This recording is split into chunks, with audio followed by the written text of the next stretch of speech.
भाई से हार चुकी है। राजकुमारी ने पहले तो हाथ पैर पटके, लेकिन फिर वह अपनी हार मान गई। राजा और रानी, जो कि यह सब कुछ देख रहे थे, वे भी बहुत ही खुश हुए। उन्होंने अपने बेटे को शाबाशी दी और फिर हंसने लगे। राजकुमार सूर्यकांत ने अपनी बहन से कहा, अब शर्त के मुताबिक तुम्हें मेरी एक बात माननी होगी। चंद्रलेखा ने सिर झुकाकर कहा, कहो भैया, तुम्हारी क्या इच्छा है, मैं मानने को तैयार हूँ। राजकुमार ने कहा, सोच लो, पीछे तो नहीं हटोगी। तभी राजकुमारी चंद्रलेखा बोली, पीछे क्यों हटूंगी, मैं राजकुमारी हूँ, अपने वचन को हमेशा पूरा करती हूँ। तभी राजकुमार सूर्यकांत बोला कि तुम्हें मेरी पसंद के लड़के के साथ विवाह करना होगा। राजकुमारी यह सुनकर चौंक गई, लेकिन शर्त के अनुसार तो उसे यह बात माननी ही पड़ी।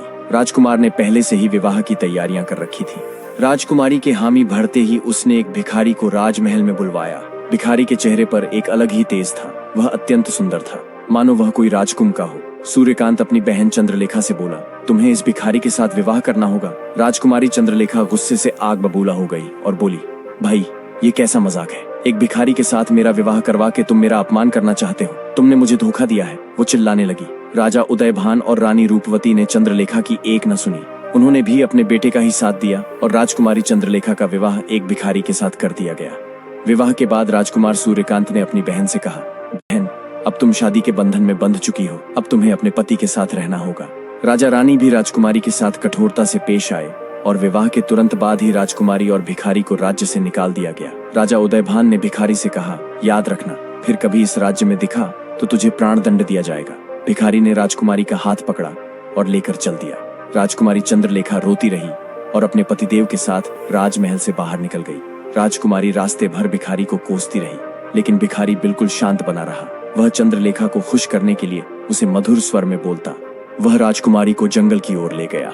भिखारी ने जंगल में एक घास फूस की झोपड़ी बनाया और राजकुमारी से कहा, अब यही तुम्हारा महल है, अब तुम्हें खुद ही फल फूल खाकर गुजारा करना होगा। मैं जंगल से लकड़ी काटकर पास के नगर में बेचकर अपना गुजारा करूंगा। राजकुमारी को यह जीवन बहुत कठिन लग रहा था। राजकुमारी को अब एक नए जीवन की शुरुआत करनी थी।